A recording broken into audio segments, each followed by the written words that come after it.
Somewhere close to 100,000 people escaped bondage in the decades before the Civil War, and nobody kept a master list. There was no census for freedom seekers, no central ledger, because writing a name down in the wrong place could get a person dragged back south in chains or get the family who sheltered them thrown in prison. What survived instead is scattered across hundreds of separate archives: a Quaker's private diary, a Philadelphia clerk's coded notebook, a runaway newspaper advertisement offering a reward for a specific missing person, a Civil War pension file, a memoir dictated decades later by someone who had finally stopped looking over their shoulder. The historian Wilbur Siebert spent years around the turn of the 20th century tracking down surviving operatives and their children, collecting several thousand pages of first-hand testimony before most of that generation was gone for good.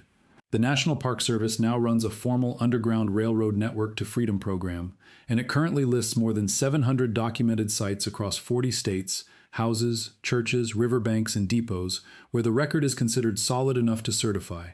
Behind almost every one of those sites is a name, sometimes several. Some of those names belong to the people running, some belong to the people hiding them, feeding them, rowing them across a river in the dark, or writing down what happened after the fact so it would not simply disappear. A surprising number of Americans alive today carry one of those names without knowing what it once meant, or that a specific documented person once carried it under circumstances almost impossible to imagine from where we sit now. So here are 12 surnames that move through that hidden network, what the surviving record actually shows about each one, and where you might find your own name sitting quietly inside this history. If you're enjoying this story so far, don't forget to hit the like button and subscribe. Drop a comment telling me where in the world you're watching from. I love hearing from you. Number 12, Minkins. Shadrach Minkins escaped enslavement in Norfolk, Virginia, sometime around 1850, and made his way north to Boston, where he found quiet work as a waiter in a coffee house under his own first name and a shortened version of his surname. It did not stay quiet for long. In February of 1851, federal marshals walked into that coffee house and arrested him under the newly passed Fugitive Slave Act, a law that made it a federal crime for anyone in the North to assist a person escaping enslavement, and dragged him into a Boston courtroom to be processed and sent back south. He never got there. Word spread through the city's black community within the hour, and a crowd, many of them members of the Boston Vigilance Committee, pushed into the courthouse, lifted Minkins bodily out of the room past the marshals, and had him on a wagon route heading toward Canada before federal authorities could regroup. 8 men were later indicted in federal court for obstructing the law that day, and the case, argued over for months afterward, became one of the clearest public tests of whether the new federal statute could actually be enforced in a city whose own residents refused to cooperate with it. Minkins reached Montreal within weeks, and lived out the rest of his life there as a free man, working as a barber. If Minkins turns up in your family search, in Norfolk court documents from before 1850, or in the Boston federal case records from that rescue, you are looking at one of the earliest and most direct confrontations between ordinary citizens and federal fugitive slave law on record. Number 11, Loguen. Jermaine Wesley Loguen was born enslaved in Tennessee, the son of an enslaved woman and the white man who owned her, and escaped north as a young man on horseback, eventually settling in Syracuse, New York, a city that by the 1850s had built a reputation as one of the most openly defiant Underground Railroad towns in the entire country. Loguen became a minister and eventually a bishop in the African Methodist Episcopal Zion Church, and he turned his own home into what local newspapers and later historians describe as one of the busiest stations on the entire network, a place where freedom seekers arriving by canal boat, wagon, or on foot could rest, eat, and be pointed toward a specific route north to Canada. Loguen kept a rough personal accounting of who passed through his door, and by his own estimate, repeated in letters that survive today, the number ran well into the thousands across the years he ran the station. He was direct about it publicly in a way almost nobody else on this list dared to be, signing some of his later correspondence as the self-appointed Underground Railroad agent of Syracuse, a title the city more or less accepted as plain fact rather than provocation. His daughter Amelia later married Lewis Douglass, one of Frederick Douglass's sons, tying 2 of the most openly active Underground Railroad families in the country together by marriage rather than coincidence. If your family research turns up a Loguen anywhere near Syracuse in the 1850s, you are looking at a documented depot, not a rumor passed down without paperwork behind it. Number 10, Brown. Henry Brown was enslaved in a Richmond, Virginia tobacco factory and lost his pregnant wife Nancy and their 3 children when a different owner sold them and marched them away in a coffle bound for North Carolina, an event Brown stood and watched happen on a public street and wrote about in detail for the rest of his life. In March of 1849, with help from a local shoemaker named Samuel Smith and a sympathetic white physician who was recorded only as advising on air holes and positioning, Brown had himself sealed inside a wooden crate roughly 3 feet long by 2 feet wide, addressed to an abolitionist office in Philadelphia, and shipped by wagon, rail, and steamboat over a distance of more than 350 miles. He rode inside that box for 27 hours, at one point turned completely upside down for a stretch of the journey, when handlers ignored the stenciled instructions on the outside, before the crate finally reached its destination and was opened by members of the Philadelphia Vigilance Committee, including William Still himself. Brown took the middle name Box for the rest of his public life, toured for years afterward giving lectures on both sides of the Atlantic, and later performed a large hand-painted moving panorama depicting scenes from his own escape and from slavery more broadly.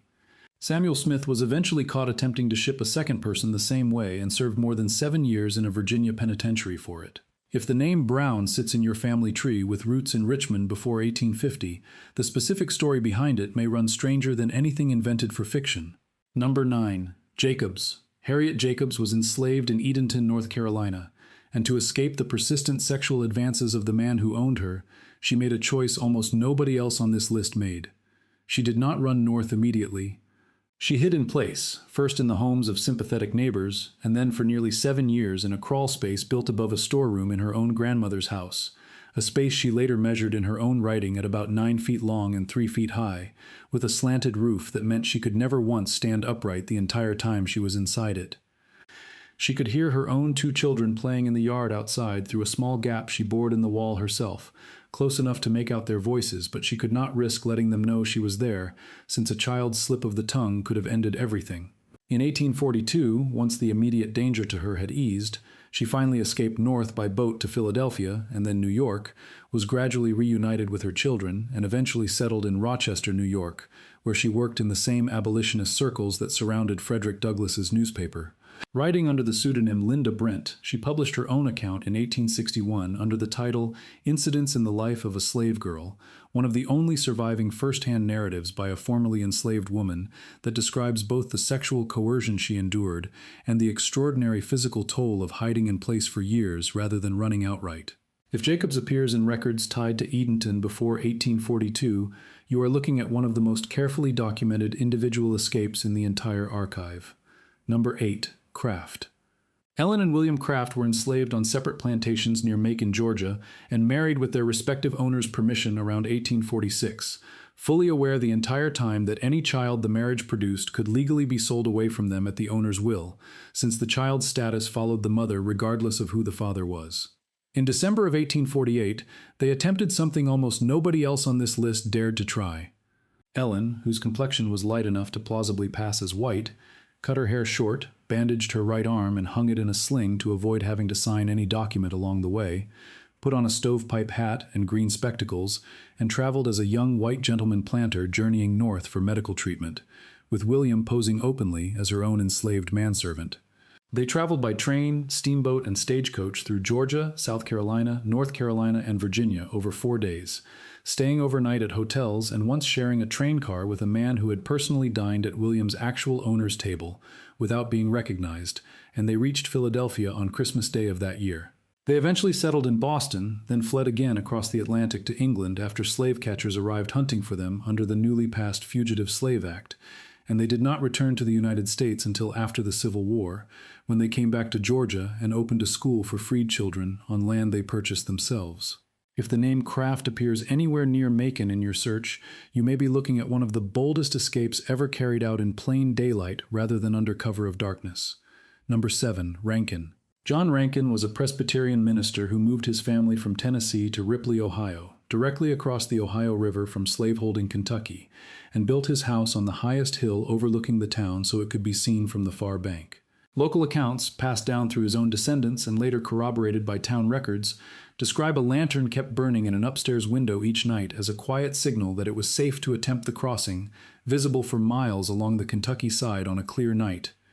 Rankin wrote a widely circulated set of letters against slavery in the 1820s, addressed to his own brother who still held enslaved people in Virginia, and those letters were printed and reprinted across the North, helping shape a generation of abolitionist thinking. His home is estimated, through family correspondence and town history, to have sheltered somewhere around 2,000 people over roughly 4 decades. Slaveholders on the Kentucky side reportedly put a bounty on his head more than once. Several of Rankin's own sons went on to fight for the Union during the Civil War. If Rankin turns up in genealogical records connected to Ripley or Brown County, Ohio, the house on the hill is still standing today and open for tours. Number 6. Parker. John Parker was born enslaved in Norfolk, Virginia in 1827, sold south to Alabama as a child, and separated from his mother in the process. He trained as an iron worker while enslaved and eventually bought his own freedom as a young man for a sum he later recorded precisely in his own memoir, close to $1,800, an enormous amount for the period. He settled afterward in Ripley, Ohio, directly across the river from Rankin's Hilltop house, and became a genuinely successful iron foundry owner and inventor, eventually holding several patents on agricultural equipment under his own name, at a time when patent offices routinely questioned whether a black man could legally hold a patent at all. By day, he ran that legitimate business in town. By night, according to the account he dictated late in life, he rode across the Ohio River into Kentucky himself, sometimes walking miles further inland to reach people waiting at a prearranged meeting point, at real and constant risk of being shot or captured on slaveholding territory, where, as a black man, he had no legal protection of any kind if caught. His memoir, dictated in the 1890s and rediscovered decades after his death, remains one of the only surviving first-person accounts from someone who worked the enslaved side of the river as well as the free side. If your family research connects a Parker to Ripley, Ohio, in this period, you are looking at one of the only documented cases of a formerly enslaved man running rescue operations back into slave territory as routine practice. Number 5. Coffin. Levi Coffin was born into a Quaker family in North Carolina in 1798 and grew up watching enslaved people marched past his family's farm on the way to markets further south, an experience he cited later as the reason he devoted his adult life to this work. He and his wife Catherine eventually settled in Newport, Indiana, a town now called Fountain City that happened to sit at the exact crossing point of 3 separate escape routes converging as they headed north, which made the Coffin House one of the busiest single stations documented anywhere in the network. The couple ran that home as a way station for so many years and helped so many people that Coffin became known, somewhat informally at first and then quite widely in print, as the president of the Underground Railroad, a nickname that followed him for the rest of his life and shows up repeatedly in newspapers and letters from the period. By his own later written estimate, corroborated in family records kept at the time, more than 2,000 people passed through his home over roughly 20 years before he relocated to Cincinnati in 1847 and simply continued the same work there on a larger scale, closer to the Ohio River crossing points. His house in Fountain City still stands today and is preserved as a National Historic Landmark, with the specific hiding spaces built into the structure still visible to visitors. If a coffin shows up in your family tree with ties to Newport, Indiana, or later Cincinnati, the nickname was not exaggeration. It was the plain description contemporaries actually used for him while he was alive. Coming up next are the 2 names most closely tied to the entire history of the network, so if you have not already, this is a good moment to subscribe and turn on notifications so you never miss an upload. Your support means everything and helps me bring you more emotional stories like this one. Number 4. Garrett. Thomas Garrett was a Quaker merchant in Wilmington, Delaware, working a business selling shoes and hardware just across the border from slaveholding Maryland,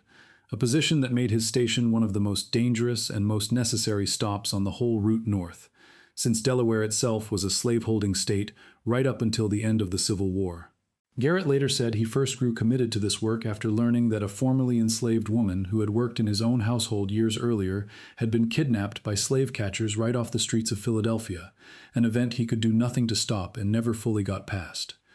In 1848, a Delaware federal court found him guilty, alongside a fellow Quaker named John Hunn, of helping a specific family of 6 escape, and fined him so heavily, along with covering the plaintiff's legal costs, that the judgment stripped him of nearly everything he owned. According to the account recorded by his own family and repeated by later biographers who interviewed people who had been present, Garrett stood in that courtroom afterward and told the presiding judge directly that he had already helped nearly 3,000 people to freedom before that trial and fully intended to keep going regardless of the verdict. He did keep going for another 2 decades without pause, rebuilding his fortune and working directly with Harriet Tubman on several separate documented crossings that ran through Delaware toward Pennsylvania and beyond. He died in 1871 at the age of 81, and local Wilmington newspapers of the time recorded his funeral procession as one of the largest the city had ever seen, with an estimated crowd that included both black and white residents walking together behind the hearse. Garrett corresponded regularly with other operators along the route, including Still in Philadelphia, and those surviving letters cross-reference specific names and dates, which is part of why historians consider his station one of the best corroborated in the entire network, rather than relying on any single account alone. If Garrett appears anywhere in records connected to Wilmington or the Delaware crossing routes, you have found one of the network's most consistently and publicly documented operators. Number 3. Ross. Before she became known by the name history remembers her by, Harriet Tubman was born Araminta Ross, called Minty by her own family, around 1822 on the eastern shore of Maryland, the daughter of Ben Ross and Harriet Ritt Green Ross, both enslaved on neighboring plantations near the Blackwater River in Dorchester County. Her parents and most of her 10 siblings were enslaved on and around the Brodess and Thompson properties, and Maryland court and estate records from Dorchester County document several of them by name across multiple transactions, including 2 older sisters who were sold away to Georgia traders and marched south in a coffle, a sale that Ross family accounts describe as the specific event that first drove Minty Ross to seriously consider escape on her own behalf, rather than simply enduring what came next. She succeeded in her own escape in 1849, crossing into Pennsylvania largely on her own, and rather than staying safely in the north herself, she returned to the same eastern shore counties an estimated 13 separate times over the following decade, leading family members, former neighbors, and eventually strangers out by night along a route that ran through Delaware and directly into Thomas Garrett's station in Wilmington, before continuing north into Pennsylvania. Maryland court records, plantation ledgers documenting the Ross family by name across several different owners, and later a formal Civil War military pension file connected to her service as a scout and nurse for Union forces, all carry the Ross name at different points across her life, long before the surname Tubman replaced it through her first marriage to a free black man named John Tubman. Her father, Ben Ross, was eventually manumitted under the terms of an earlier owner's will, a document that itself survives and names him directly, and he later helped guide some of her own nighttime crossings using skills he had built over decades of working timber along the same waterways she used as escape corridors. During the Civil War, Harriet Ross Tubman went on to serve the Union Army directly as a scout, spy, and nurse in South Carolina, and in 1863 she helped plan and lead an armed raid up the Combahee River that freed more than 700 enslaved people in a single night, a military record that exists independently of any of her earlier Underground Railroad work.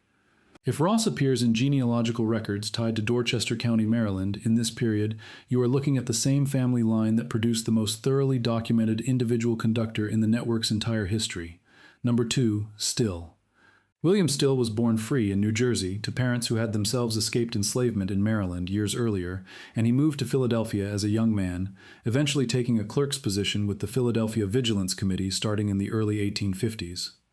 Unlike almost everyone else in this history, who had every reason to destroy paperwork rather than keep it, Still made the deliberate decision to record what he witnessed, believing that those records could one day help scattered families find each other again once slavery finally ended, even though keeping such notes at all carried real legal risk for him personally under the Fugitive Slave Act. Late in his life, in 1872, he published those accumulated notes as a single book titled The Underground Railroad, running to more than 700 pages, documenting hundreds of individual cases by name, escape route, and circumstance, cases that would otherwise have vanished completely from the record with no trace at all. Many of the cases he recorded involved parents searching for children, husbands searching for wives, and siblings who had lost track of one another decades earlier after a single sale broke a family apart without warning.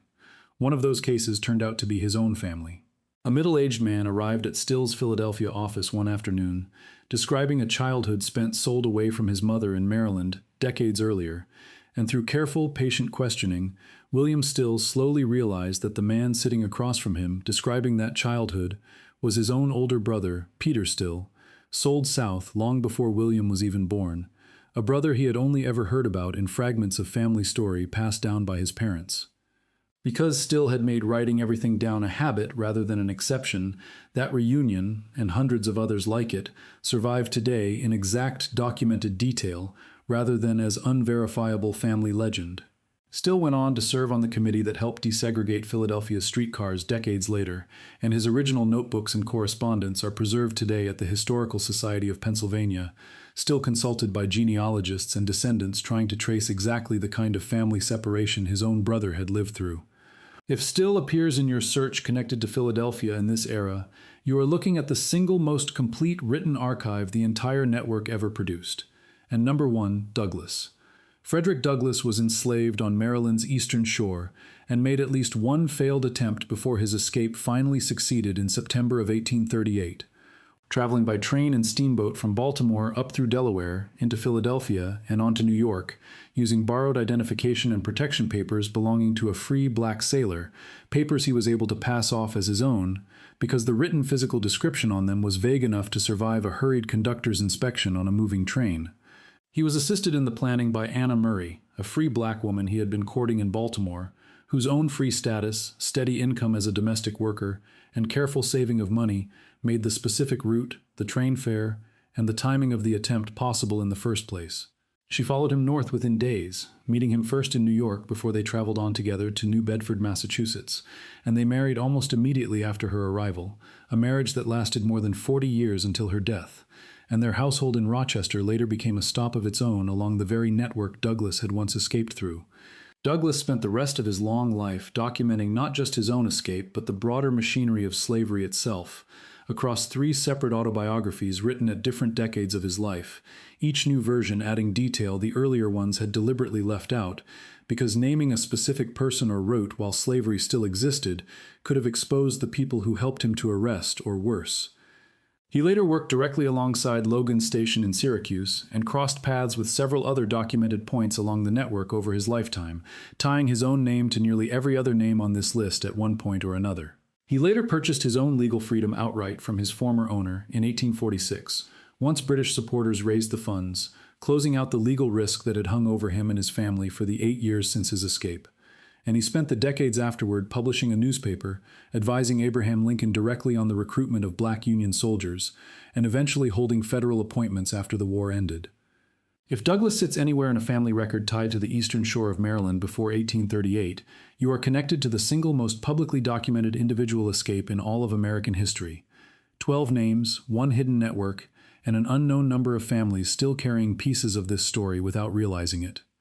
Researchers who study this period note that the same small set of counties along the Ohio River, the eastern shore of Maryland, and the Delaware border keep reappearing across completely unrelated family searches, simply because that is where the surrounding geography, the rivers, the state borders, and the distance from the nearest free soil forced the crossings to happen in roughly the same handful of places again and again. Some of these names belong to people who were enslaved and risked everything to run. Others belong to free people, black and white, who risked prison, fines, and sometimes their own lives to help strangers they had never met before that night. A few names on this list, Loguen and Douglass, Garrett and Ross, belong to people who moved between both categories over the course of a single lifetime, at different points running, hiding, and then turning around to help the next person coming through behind them. Before you go, a fair and honest word, because a family name alone does not prove a connection to any specific person in this history. What actually proves it is the same thing that proves any family history, a documented paper trail running generation by generation back to a named individual, built from census records, court documents, church registries, freedom papers, and in the best cases a personal account like the one Still and Parker left behind in their own words. The Underground Railroad Network to Freedom program, run by the National Park Service, maintains a public list of documented sites and is a solid starting point if you want to trace a name near one of these locations. Family history libraries, state archives in Maryland, Virginia, Ohio, and Delaware, and the Library of Congress Slave Narrative Collection are the next places to look, along with local historical societies in towns like Ripley and Wilmington that have spent years cataloging exactly this kind of record. Genealogists who specialize in this period often point out that a surname alone can still be useful even without full documentation, since it can point you toward a specific county or congregation where a more thorough search might actually turn up the paper trail you need. And church membership rolls in particular have turned out to hold names that never made it into any government record at all. The names are real, the roots are real, and the odds that one of these families crosses your own tree somewhere are better than you might think. So go and check your tree. You may already be carrying a piece of this story. Thank you so much for watching until the end. If you loved this story, check out the other videos on your screen now. I think you'll really enjoy them. And don't forget to subscribe if you haven't already. See you in the next story.